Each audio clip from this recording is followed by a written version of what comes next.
요즘 승무원들 사이에서는 한국으로 오는 노선에 배정받기 위한 경쟁이 매우 치열하다고 한다. 어떤 이들은 잘생긴 한국 남성과의 로맨스를 꿈꾸며 한국어 공부에 매진하기도 한다.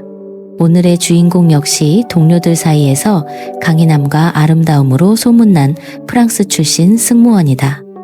평소와 다름없이 업무를 수행하던 중 그녀는 갑자기 바닥에 쓰러졌다. 그때 한 한국인 남성이 달려와 모두가 보는 앞에서 그녀의 셔츠 단추를 풀기 시작했다. 그녀는 저항할 수 없었다. 과연 무슨 일이 벌어진 것일까? 내 이름은 클레어, 파리에서 온 승무원이다. 어린 시절부터 푸른 창공을 나는 것은 나의 꿈이었다. 하늘 위에서 자유롭게 일하며 전 세계를 여행하는 것은 나에게 완벽한 행복이었다. 15살 때 처음 비행기를 탔을 때의 그 폭신한 구름 위를 걷는 듯한 기분을 아직도 잊을 수 없다. 그렇게 승무원이 되었고 5년차가 된 지금까지 단 한 번도 내 선택을 후회한 적이 없었다. 그날도 여느 때와 같은 평범한 날이었다. 파리를 떠나 서울로 향하는 비행이었다. 장거리 비행이었지만 익숙한 노선이었다. 동료들과 가볍게 인사를 나누고 비행 전 컨디션 체크를 마쳤다.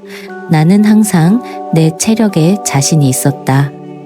장거리 비행도 거뜬히 소화하는 강인함은 나의 자부심이었다. 클레어, 오늘도 완벽해 보이네. 수석 승무원인 마리가 미소 지으며 말했다. 나도 미소로 답했다. 비행 끝나면 서울에서 유명한 찜질방이랑 스파에 꼭 가보고 싶어요. 비행은 순조롭게 시작되었다. 이륙부터 기내식 서비스, 면세품 판매까지 모든 것이 평상시와 다름없었다. 사건이 일어난 것은 비행이 중반쯤 접어들었을 때였다. 갤리 주방에서 음료를 준비하던 중 갑자기 한쪽 가슴에 찌르는 듯한 통증을 느꼈다. 처음에는 단순한 피로감이라고 생각했다. 심호흡을 몇 번 해봤지만 통증은 점점 더 심해졌다. 괜찮아? 옆에 있던 동료 소피가 물었다. 가슴이 좀 아파서요. 내 목소리가 떨리는 것이 느껴졌다. 그 순간 누군가 내 가슴을 강하게 짓누르는 듯한 압박감에 숨을 쉴 수가 없었다. 숨을 들이쉴 때마다 날카로운 것에 찔리는 듯한 고통이 밀려왔다. 소피의 얼굴이 흐릿해졌다가 선명해지기를 반복했다. 눈앞이 흔들리기 시작했다. 클레어 소피의 목소리가 멀리서 들리는 것 같았다. 카트를 잡으려 했지만 손이 내 마음대로 움직이지 않았다. 다리에 힘이 풀리며 바닥에 주저앉았다. 내 호흡은 물속에서 숨을 쉬려는 듯 점점 얕고 가빠졌다. 의식이 희미해졌다. 폐가 제 기능을 하지 못하고 있었다. 기내에 의사 선생님 계십니까? 응급 환자가 발생했습니다. 기내에 다급한 안내 방송이 울려 퍼졌다. 의식이 끊어지려는 찰나에도 승객들의 웅성거리는 소리가 어렴풋이 들렸다. 평소 같았으면 내가 나서서 모두를 진정시켜야 할 상황이었지만 이제는 내가 도움이 필요한 사람이 되어 있었다. 얼마나 시간이 흘렀을까? 간간히 내 이름을 부르는 소리, 다급한 발소리, 혼란스러운 대화 소리만 들릴 뿐이었다. 산소 마스크, 빨리. 마리의 목소리였다. 차가운 산소 마스크가 얼굴에 닿았지만 숨 쉬는 것은 여전히 고통스러웠다. 폐는 납으로 가득 찬 것처럼 무거웠다. 의식이 거의 사라져갈 무렵 나 이렇게 죽는 건가? 하는 생각이 스쳤다. 비행 전에 마리와 나누었던 대화가 떠올랐다. 아직 서울에서 찜질방도 못 가봤는데 이렇게 허무하게 끝나는 건가? 그때였다. 혼란 속에서 한 남자의 차분하고 명확한 목소리가 들렸다. 비켜주세요. 저는 한의사입니다. 그의 목소리는 침착했지만 힘이 있었다. 흐릿한 내 시야에 한 남성의 모습이 들어왔다. 동양인이었다. 그는 재빨리 내 상태를 살폈다. 기흉의 쉼으로 보입니다. 빨리 흉곽 내 압력을 낮춰야 합니다. 그의 진단에는 확신이 가득했다. 동료들이 걱정하는 소리가 들렸다. 한의사라고요? 괜찮을까요? 그 순간 나는 그들의 의구심을 느낄 수 있었다. 서양에서는 아직 한의학이 완전히 인정받지 못하고 있었기 때문이다. 하지만 내 상황은 그런 편견을 따질 만큼 한가하지 않았다. 지금 조치하지 않으면 위험할 수 있습니다. 그의 목소리는 단호했다. 의식이 가물가물한 와중에도 그가 의료 키트를 열고 긴 침을 꺼내는 것이 보였다. 동료들이 주저하는 사이 그는 망설임 없이 내 셔츠의 단추를 풀기 시작했다. 잠깐만요. 마리가 제지했다. 시간이 없습니다. 그의 대답은 짧고 단호했다. 그는 내 셔츠를 열어젖혀 가슴 부위를 드러냈다. 승객들의 놀란 시선과 동료들의 당혹감이 느껴졌다. 하지만 그의 손은 흔들림이 없었다. 그는 정확한 위치를 찾고 침을 놓을 준비를 했다.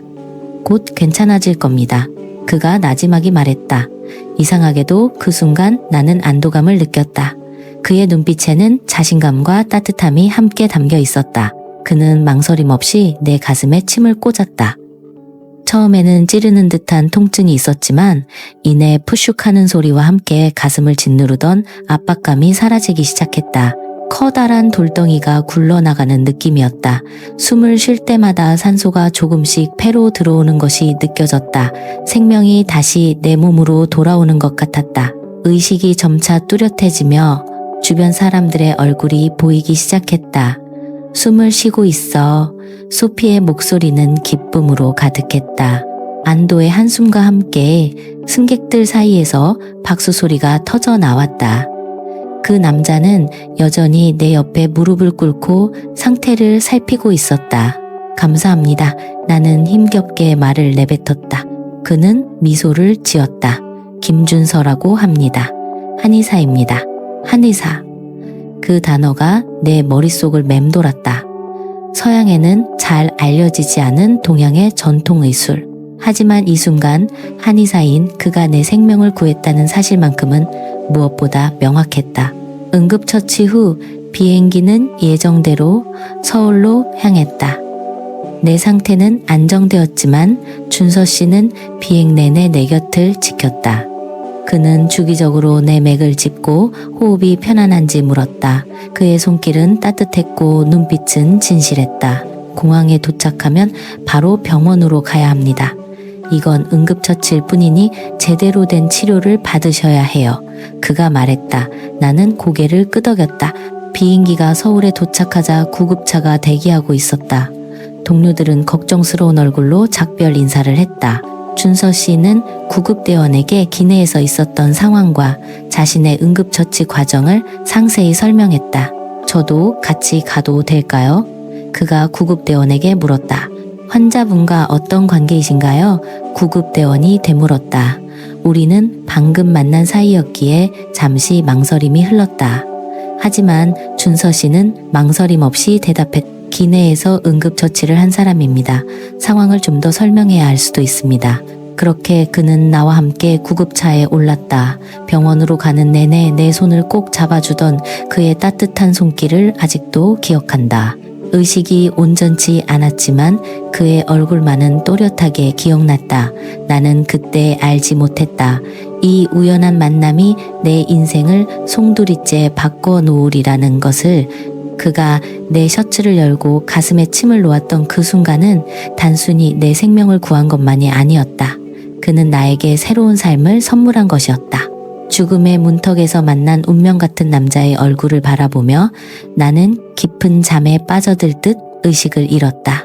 병원에서 눈을 떴을 때 가장 먼저 보인 것은 새하얀 천장이었다. 낯선 공간에 잠시 혼란스러웠다. 몸을 움직이려 하자 가슴 부근의 통증이 나를 현실로 되돌려 놓았다. 그제야 비행기 안에서의 일들이 조각난 기억처럼 떠올랐다. 숨막히는 고통, 그리고 나를 구해준 한 남자. 병실을 둘러보다가 구석 소파에서 쪽잠을 자고 있는 남자를 발견했다. 준서 씨였다. 그가 밤새 여기 있었던 걸까? 창문으로 들어오는 아침 햇살이 그의 얼굴을 비췄다. 잠든 모습에서도 그의 진중함이 느껴졌다. 나도 모르게 미소가 지어졌다.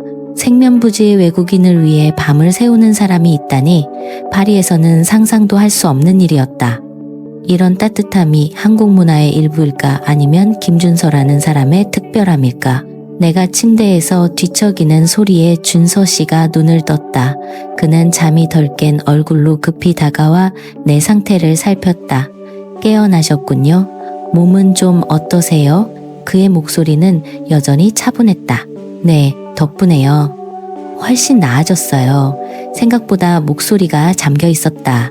준서 씨는 미소와 함께 물 한 잔을 건넸다. 밤새 혈중 산소 농도는 안정적이었어요. 걱정하지 마세요. 그제야 나는 그가 뜬 눈으로 밤을 새우며 나를 간호했다는 것을 알았다. 구겨진 셔츠와 피곤해 보이는 눈가는 그의 진중한 태도를 조금도 흐트러뜨리지 못했다. 밤새 여기 계셨던 거예요? 내가 묻자 그는 멋쩍게 웃었다. 외국에서 혼자 병원에 있으면 불편할 것 같아서요. 서류 처리도 도와드렸습니다. 알고 보니 그는 입원 수속부터 보험 관련 서류까지 전부 처리해 주었다. 한국어를 전혀 모르는 외국인 환자에게는 결코 쉽지 않은 일이었을 텐데 그는 아무런 내색 없이 모든 것을 해결해 주었다. 정말 감사합니다. 이 은혜를 어떻게 갚아야 할지 모르겠어요. 내 말에 그는 손을 내저었다. 의료인으로서 당연히 해야 할 일인걸요. 몇 시간 후 동료 승무원들이 예쁜 꽃다발을 들고 병문안을 왔다. 소피, 마리, 줄리아는 눈시울을 붉히며 나를 끌어안았다. 그때까지 내 곁에 있던 준서 씨는 정중하게 고개를 숙여 인사하고는 자리를 비켜주었다. 그의 세심한 배려가 돋보이는 순간이었다. 그 한국 남자가 정말 네 셔츠를 열고 가슴에 침을 놨다니 믿을 수가 없어. 상황을 목격했던 소피가 믿기지 않는다는 듯 속삭였다. 정말 영화의 한 장면 같았다니까. 친구들은 기내 상황을 자세히 설명하며 내가 의식을 잃었을 때 준서 씨가 보여준 침착함과 단호함, 그리고 정확성에 모두 감탄을 표했다. 내가 입원해 있는 동안 준서 씨는 매일 같은 시간에 나를 찾아왔다. 어떨 때는 몸에 좋은 한방차를, 어떨 때는 회복에 좋다며 제철 과일을 가져와 직접 깎아주었다. 폐에 찼던 공기가 완전히 빠졌는지 지켜봐야 합니다. 제가 응급처치를 했으니 끝까지 책임지고 싶습니다.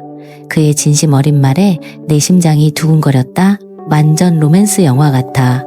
마리가 내 귓가에 장난스럽게 속삭였다. 친구들의 놀림에 얼굴이 빨개졌지만 솔직히 그의 관심이 싫지 않았다. 퇴원을 하루 앞둔 밤 나는 용기를 내어 준서 씨에게 말했다. 당신은 제 생명의 은인이에요. 감사하는 의미에서 식사라도 대접하게 해주세요. 그는 수줍게 웃으며 대답했다. 그럼 제대로 된 한정식을 맛보시겠어요?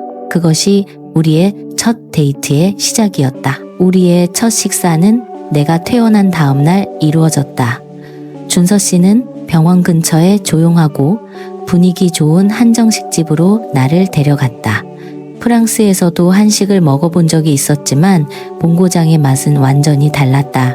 준서 씨는 각각의 메뉴를 친절하게 설명해주고 한국의 식사 예절을 하나하나 가르쳐 주었다. 한국에는 정청이라는 특별한 감정이 있어요. 함께 음식을 나누며 서로를 챙기는 가족 같은 마음이죠. 그의 설명 속에서 따뜻함이 느껴졌다. 식사를 하며 우리는 서로에 대해 더 많이 알아갔다. 준서 씨는 서울 외곽에서 작은 한의원을 운영하고 있었다.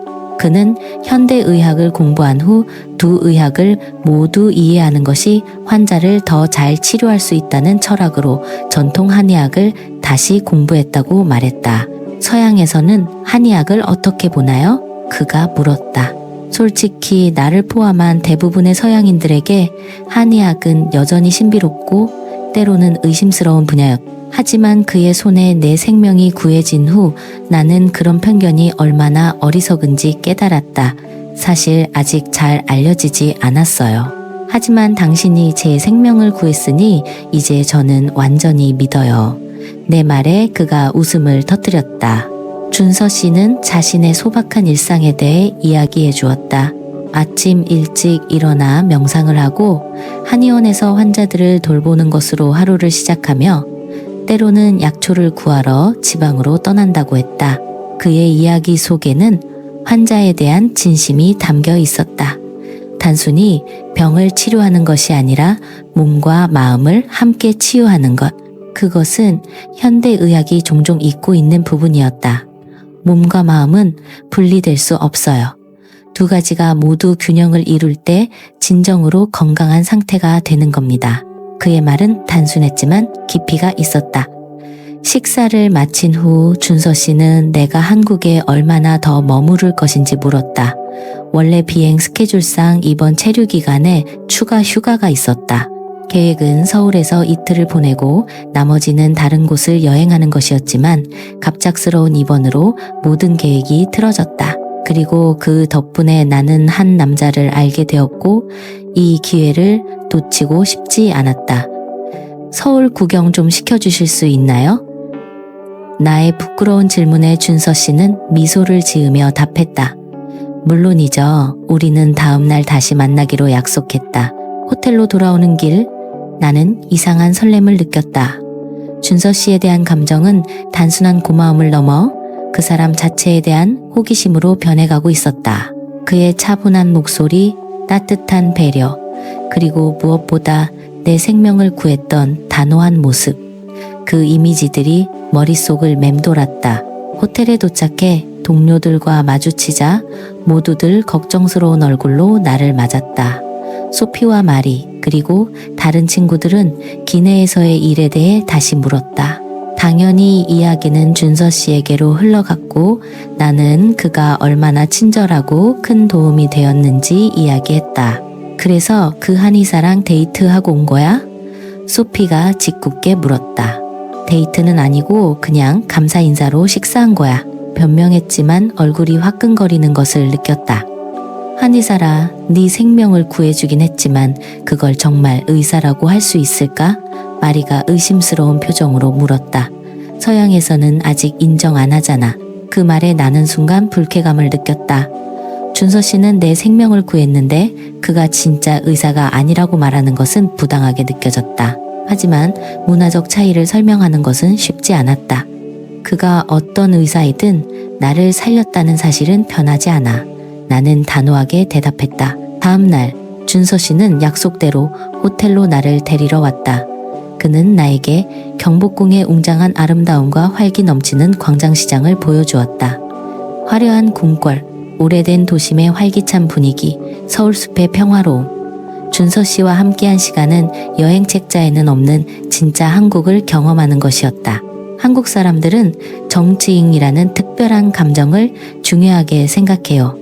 다른 사람을 생각하고 서로 나누는 마음이죠. 준서 씨가 설명했고 나는 한국의 모든 곳에서 그 정을 느낄 수 있었다. 처음 보는 손님에게 덤을 얹어주는 식당, 아주머니부터 길 잃은 외국인 관광객을 목적지까지 데려다주는 친절한 사람들까지, 그리고 무엇보다 준서 씨가 나에게 보여준 따뜻한 배려, 그것이야말로 정이 진정한 표현이었다. 준서 씨가 나를 호텔에 데려다주는 길에 그는 예상치 못한 제안을 했다. 내일 제 한의원에 와보시겠어요? 진짜 한의학 치료가 어떤 것인지 보여드리고 싶어요. 나는 기쁘게 수락했다. 사실 나도 그의 일과 그가 사랑하는 것에 대해 더 알고 싶었기 때문이다. 이 계획을 호텔에서 친구들에게 이야기하자 그들의 반응은 여전히 의심으로 가득했다. 침 맞게 되는 거 아냐? 무섭지 않아? 소피가 물었다. 한약은 맛없다던데. 마리도 떨떠름한 표정을 지었다. 그들이 아무리 의심해도 나는 준서 씨와의 약속이 기다려졌다. 다음 날 나는 준서 씨의 한의원을 방문했다. 작지만 깨끗하고 은은한 약초 향이 나는 곳이었다. 벽에는 인체의 경락도가 붙어 있었다.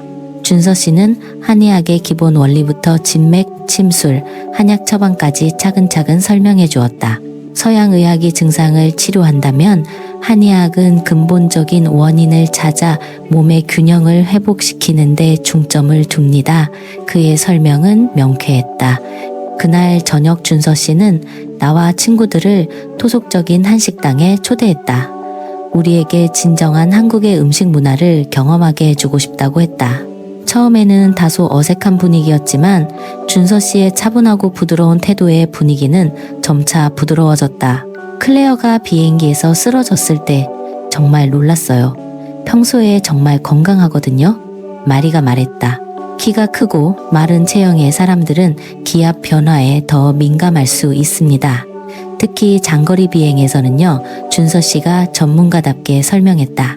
그의 설명에 친구들은 흥미를 보이기 시작했다. 그들은 승무원들이 흔히 겪는 건강 문제에 대해 질문하기 시작했고 준서 씨는 하나하나 친절하게 답해 주었다. 얼마 지나지 않아 식탁의 분위기는 완전히 달라졌다. 특히 소피는 준서 씨에게 많은 질문을 하며 노골적으로 관심을 표현했다. 제가 한국에 오래 머물게 되면 저도 치료받으러 가도 될까요? 그녀의 목소리에는 약간의 애교가 섞여 있었다. 그 순간 나는 마음 한구석에서 이상한 감정을 느꼈다. 불편함 혹은 질투라고 해야 할까? 소피가 준서 씨에게 관심을 보이는 것이 불쾌했다. 그제야 나는 내가 준서 씨에게 특별한 감정을 느끼기 시작했다는 것을 인정했다. 하지만 준서 씨는 소피의 관심에 정중하게 응대할 뿐 특별한 태도를 보이지 않았다. 그의 시선은 대화 내내 나를 향해 있었고 눈이 마주칠 때마다 따뜻한 미소를 보내주었다. 그 미소에 내 마음은 더욱 흔들렸다. 식사를 마치고 헤어질 무렵 준서 씨가 나에게 조용히 말했다. 내일 시간 괜찮으세요? 특별한 곳에 데려가고 싶어요. 나는 망설임 없이 고개를 끄덕였다. 이제 확신했다. 이 감정은 단순한 고마움이나 호기심이 아니었다. 나는 준서 씨에게 매료되었고 그와 더 많은 시간을 보내고 싶었다. 그리고 우리의 관계가 어떻게 발전할지 희망과 설렘으로 가득 찬 내일을 기다렸다. 준서 씨와 함께한 며칠은 꿈처럼 지나갔다. 그는 매일 아침 진료를 시작하기 전에 내 안부를 묻는 전화를 했고 틈틈이 시간을 내어 나를 한국의 아름다운 곳으로 데려가 주었다. 그의 세심한 배려 덕분에 타지에서의 요양기간은 특별한 추억이 되었다. 우리는 점점 더 가까워졌고 내 마음속에는 그에 대한 깊은 감정이 자리 잡았다. 어느 날 아침 여느 때처럼 동료들과 호텔 로비에서 아침 식사를 하며 각자의 한국 경험을 이야기하고 있었다. 갑자기 소피가 어깨를 부여잡으며 얼굴을 찡그렸다. 왜 이렇게 어깨가 아프지? 비행할수록 점점 더 심해지는 것 같아. 그녀가 투덜거렸다. 그때 마리가 모든 일의 시작이 된 한마디를 장난스럽게 던졌다. 클레어의 한의사 남자친구한테 치료받아보지 그래. 클레어도 살렸잖아. 소피는 반신반의하는 표정이었지만 흥미가 동하는 듯했다. 사실 내 동료들은 모두 장거리 비행으로 인한 크고 작은 질병을 앓고 있었다.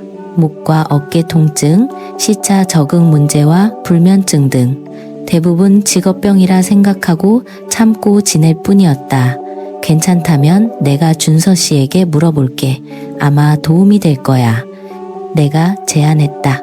그날 오후 내가 준서 씨에게 전화하자 그는 기꺼이 친구들을 치료해주겠다고 했다. 오히려 서양인들에게 한의학을 소개할 기회를 줘서 고맙다고까지 했다.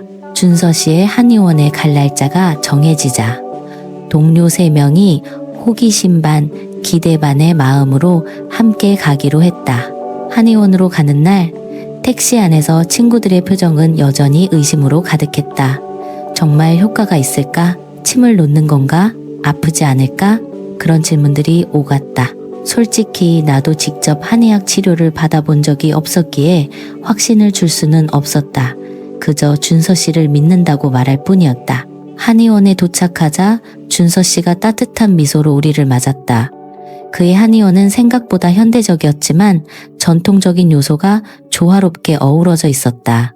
은은한 약초 향이 났고 벽에는 경락도뿐만 아니라 현대의학 서적들도 나란히 꽂혀 있었다. 준서 씨는 먼저 한의학의 기본 원리에 대해 설명했다. 우리에게는 생소한 개념인 사상체질 스성대즈에 대한 이야기였지만 그의 명쾌한 설명 덕분에 어렵지 않게 이해할 수 있었다. 특히 비행 업무가 신체에 미치는 영향을 한의학적 관점에서 분석하는 부분은 모두의 흥미를 끌었다.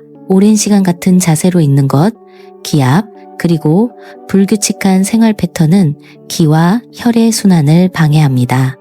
이것이 승무원들이 자주 통증을 느끼는 이유입니다. 그의 분석은 매우 정확했다.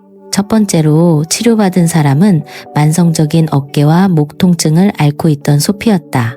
준서 씨는 먼저 소피의 손목을 진맥하여 전반적인 건강 상태를 확인했다. 그러고 나서 어깨와 목 주변을 세심하게 살피며 문제 부위를 정확히 짚어냈다. 이쪽이 많이 뭉쳤네요. 어깨 근육과 경추가 모두 경직되어 있습니다. 침과 부항으로 풀어드리겠습니다. 침 치료가 시작되자 우리는 모두 긴장했다. 소피는 눈을 질끈 감았다. 하지만 준서 씨의 솜씨는 놀라웠다. 그는 침을 놓을 때마다 소피의 반응을 살피며 고통을 최소화하려 애썼다. 몇 분 후 소피의 표정이 놀랍게 변했다. 아프지 않아요. 오히려 시원한 느낌이에요. 그녀의 목소리에는 놀라움이 가득했다. 침 치료 후에는 부항이 이어졌다. 소피의 등에 남은 동그란 자국을 보고 마리가 웃음을 터뜨렸다. 소피, 너 얼룩말이 되려는 거야? 하지만 치료가 끝난 후 소피의 표정은 한결 편안해 보였다. 그녀는 신기한 듯 목을 좌우로 돌려보았다. 믿을 수가 없어. 몇 년 동안 앓던 통증이 훨씬 나아졌어. 그녀는 오랫동안 발목 통증을 앓고 있었는데 이는 하이힐을 신고 오래 서 있어야 하는 승무원들에게 흔한 문제였다. 하지만 마리의 경우는 과거에 발목을 접질렸던 후유증으로 특히 심했다. 준서 씨는 발목 주변의 경혈을 자극하고 특별한 약초 연고를 발라주었다. 그리고 추나요법이라 불리는 기술로 부드럽게 발목 관절을 교정했다. 마지막은 심한 편두통을 앓고 있던 줄리아였다. 준서 씨는 머리와 목 부위에 침을 놓았고 따뜻한 한방차를 마시게 했다. 치료 과정 내내 그의 태도는 진지하고 세심했다. 그는 환자들과 끊임없이 소통하며 불안감을 덜어주었고 각 치료법의 원리와 효과를 알기 쉽게 설명해 주었다. 놀라운 것은 치료 후 친구들의 반응이었다. 소피의 어깨는 몇 년 만에 처음으로 가벼워졌고 마리는 발목을 돌릴 때의 통증이 눈에 띄게 줄었다고 했다. 그리고 줄리아의 두통도 많이 완화되었다. 그들의 얼굴에서 의심은 사라지고 놀라움과 감사함만이 남아 있었다. 한의원을 나서며 소피가 준서 씨에게 진심으로 감사 인사를 전했다. 정말 최고예요. 지금까지 서양의학에서는 진통제만 줬는데 선생님은 진짜 원인을 찾아 치료해 주셨어요. 준서 씨는 겸손하게 웃으며 답했다. 두 의학은 서로 보완적인 관계입니다. 각각의 장점이 있으니까요. 돌아오는 택시 안에서 친구들의 대화는 완전히 달라져 있었다. 한의학에 대한 냉소적인 태도는 온데간데 없었다. 이제는 호기심과 배우고 싶은 열망으로 가득했다. 특히 소피는 준서 씨에 대한 관심을 노골적으로 드러냈다. 그 의사 선생님 정말 대단하다. 실력도 좋고 잘생겼어. 클레어, 너 정말 행운아야. 모두 소피의 말에 웃음을 터뜨렸지만 나는 왠지 모를 불편함을 느꼈다.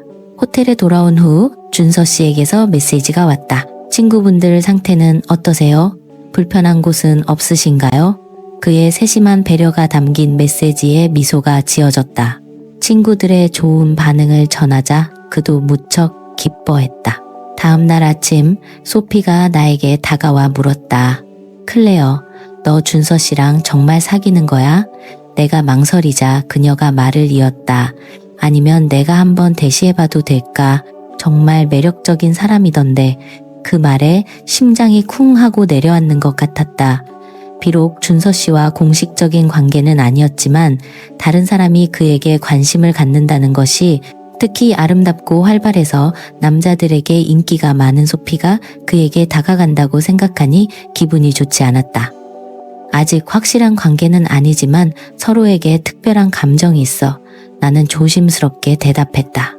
소피는 짓궂게 웃으며 말했다. 알았어, 선은 넘지 않을게. 하지만 정말 특별한 사람이니까 놓치지 마. 그날 오후 나는 준서 씨와 약속이 있었다. 그는 나를 서울숲으로 초대했다. 우리는 호숫가를 따라 걸으며 어제 있었던 일과 친구들의 반응에 대해 이야기했다. 솔직히 말하면 처음에는 친구들이 한의학을 전혀 믿지 않았어요. 그게 정말 의학이냐고 생각했죠. 내가 솔직하게 말했다. 준서 씨는 미소를 지으며 고개를 끄덕였다. 익숙한 반응입니다. 유학 시절에도 자주 겪었죠? 하지만 치료 결과가 증명해 줄 겁니다. 소피가 당신에게 관심이 많은 것 같아요. 그 말이 나도 모르게 튀어나왔다. 준서 씨가 걸음을 멈추고 내 눈을 똑바로 바라보았다. 그의 눈에는 따뜻한 미소가 담겨 있었다. 클레어 씨, 제 눈에는 당신밖에 보이지 않아요. 그의 진심 어린 목소리에 심장이 세차게 뛰었다. 그날 저녁 우리는 가볍게 한국 전통주를 한 잔씩 마시며 더 깊은 대화를 나누었다. 그는 어릴 적부터 의사가 꿈이었던 이야기, 현대의학에서 한의학으로 전향한 이유, 그리고 환자를 대하는 그의 철학에 대해 이야기해 주었다. 모든 이야기에는 진심이 담겨 있었고 나는 그에게 더욱 빠져들었다. 식사를 마치고 호텔로 돌아오는 길, 준서 씨가 조심스럽게 내 손을 잡았다. 그 순간 모든 불안과 의심이 사라졌다. 우리 사이의 감정은 명확했고 더 이상 어떤 말도 필요하지 않았다. 준서 씨는 내가 선택한 사람이었고 그 역시 나를 선택했다. 내 마음속 불안은 확신으로 변했다.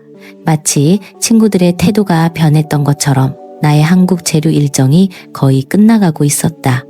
파리로 돌아가야 한다는 생각에 마음이 무거워졌다. 준서 씨와 함께한 시간은 나에게 단순한 여행 이상의 의미였다. 그는 내 생명의 은인이었고 나도 모르는 사이에 내 마음 깊은 곳에 자리 잡은 사람이었다. 친구들과 호텔 로비에서 마지막 아침 식사를 하던 중 소피가 가볍게 내 어깨를 쳤다. 클레어, 내 남자친구 정말 최고야. 내 어깨 통증이 완전히 사라졌어. 소피의 눈빛에는 진심 어린 감탄이 담겨 있었다. 마리도 고개를 끄덕이며 동의했다. 처음에는 한의사라고 해서 반신반의했는데 내 발목도 훨씬 좋아졌어. 이런 의사는 프랑스에서는 절대 못 찾을 거야. 줄리아가 덧붙였다.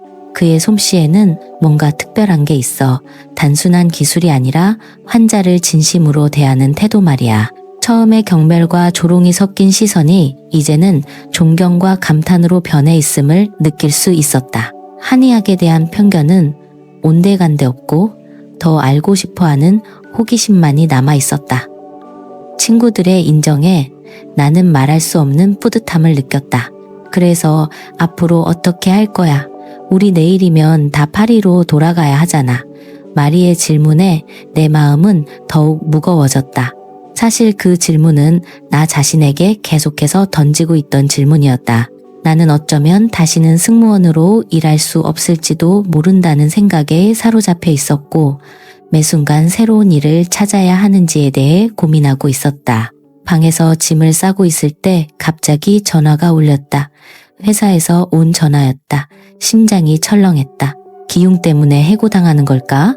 그리고 그 전화는 내 예상과 같았다. 의료팀 직원은 내 상태를 물으며 병력 이후의 비행 업무 복귀에 대해 이야기했다. 클레어 씨 의사의 소견에 따르면 기흉은 재발 가능성이 높습니다. 특히 기압 변화가 잦은 환경에서는 더욱 그렇습니다. 직원의 목소리는 진지했다. 그는 말을 이었다. 우선 한국에 머물며 휴식을 취하는 것을 권고합니다. 안전을 위해 지상직으로 전환하는 것이 좋겠습니다. 최소 6개월에서 1년 정도는 비행을 줄여야 합니다. 전화를 끊고 나는 창밖을 바라보며 오랫동안 생각에 잠겼다. 승무원이 아닌 삶, 하늘을 날지 못하는 삶. 내가 사랑했던 직업을 잃는다는 것은 큰 상실감이었다. 내 존재의 일부가 사라진 것 같았다. 이제 어떻게 살아야 하지? 나도 모르게 중얼거렸다. 그때 준서 씨에게서 메시지가 왔다. 오늘 저녁 시간 괜찮으세요? 특별한 곳에 데려가고 싶어요. 그의 메시지는 내 우울한 생각을 잠시나마 잊게 해주었다. 나는 바로 답장을 보냈다. 저녁이 되자 준서 씨가 호텔로 나를 데리러 왔다. 그는 평소보다 조금 긴장해 보였다. 그의 차는 한강변의 아름다운 레스토랑에 도착했다. 창가자리에서 바라보는 야경은 마치 별들이 쏟아져 내리는 듯했다. 식사를 하며 나는 마음속의 고민을 털어놓았다. 의사의 권고로 비행을 중단해야 한다는 이야기와 그에 따른 혼란, 그리고 상실감에 대해서 준서 씨는 내 이야기를 귀 기울여 들어주며 공감해 주었다. 클레어 씨, 때로는 인생에 예상치 못한 전환점이 찾아오기도 합니다. 하지만 그게 꼭 나쁜 것만은 아니에요. 그의 말에는 깊은 지혜가 담겨 있었다. 디저트가 나온 후 준서 씨는 주머니에서 작은 상자를 꺼냈다. 심장이 세차게 뛰기 시작했다. 그는 상자를 열어 반지를 보여주었다. 그날 비행기에서 제가 당신의 셔츠를 열지 않았다면 당신은 지금 이 자리에 없었을지도 모릅니다. 하지만 그 순간 제가 구한 것은 당신의 생명만이 아니었어요. 저는 제 인생을 만난 겁니다. 그의 목소리는 떨렸지만 확신에 차 있었다. 클레어 씨, 결혼을 전제로 저와 만나보지 않겠어요? 여기 한국에서 저와 함께 새로운 삶을 시작해요. 눈물이 뺨을 타고 흘러내렸다. 그 순간 모든 것이 명확해졌다. 나는 하늘을 잃었을지 모르지만 그보다 더 큰 행복을 만난 것이다. 나는 망설임 없이 고개를 끄덕였다. 네, 그렇게 할게요. 다음 날 나는 친구들에게 내 결정을 알렸다. 내가 파리로 돌아가지 않고 한국에 남아 준서 씨와 새로운 삶을 시작할 것이라는 소식에 모두 처음에는 놀랐지만 이내 진심으로 축하해 주었다. 솔직히 너희 둘이 함께 있는 걸 보면 정말 영화 같았어. 소피가 미소 지었다. 운명은 정말 있나 봐. 그 후 6개월 동안 나는 점차 한국 생활에 적응해갔다. 처음에는 언어가 가장 큰 장벽이었다. 나는 매일 어학당에서 2시간씩 한국어를 배우며 일상회화를 익혔다. 준서 씨의 한의원에서 외국인 환자를 위한 통역 자원봉사를 시작한 것이 나의 첫 사회활동이었다. 그 후에는 승무원 경력을 살려 인천공항 근처의 외국인 의료관광 컨설팅 센터에서 파트타임으로 일하기 시작했다. 나는 한국의 사계절을 처음으로 경험했다. 여름의 만개한 꽃, 장마철의 폭우, 가을의 단풍, 그리고 초겨울의 차가운 바람까지 모든 순간이 새로운 경험이었다. 명절에는 준서 씨의 가족과 함께 시간을 보내며 한국의 전통과 문화를 하나씩 배워나갔다. 외국인의 눈에는 한국이 때로 낯설게 보일 때도 있었지만 준서 씨가 함께 있었기에 이곳이 나의 새로운 집이 될 수 있을 거라고 확신했다. 결혼 준비는 빠르게 진행되었다. 처음에는 나의 부모님께서 걱정하셨지만 영상통화로 준서 씨를 만난 후 마음을 열기 시작했다. 그의 진중함과 따뜻함은 언어의 장벽을 넘어 전달될 수 있었다. 2달 후 나의 부모님은 결혼식에 참석하기 위해 한국에 오기로 결정했다. 준서 씨의 부모님을 처음 뵈러 가던 날 나는 몹시 긴장했다. 전통적인 한국 가정이 외국인 며느리를 받아줄 수 있을까 걱정했다. 하지만 그분들의 따뜻한 환대에 모든 걱정이 눈 녹듯 사라졌다. 준서 씨의 어머니는 나를 꼭 껴안으며 말했다. 세상에 우리 아들이 이렇게 예쁜 아가씨를 만나다니. 집에 손녀가 들어온 것 같네.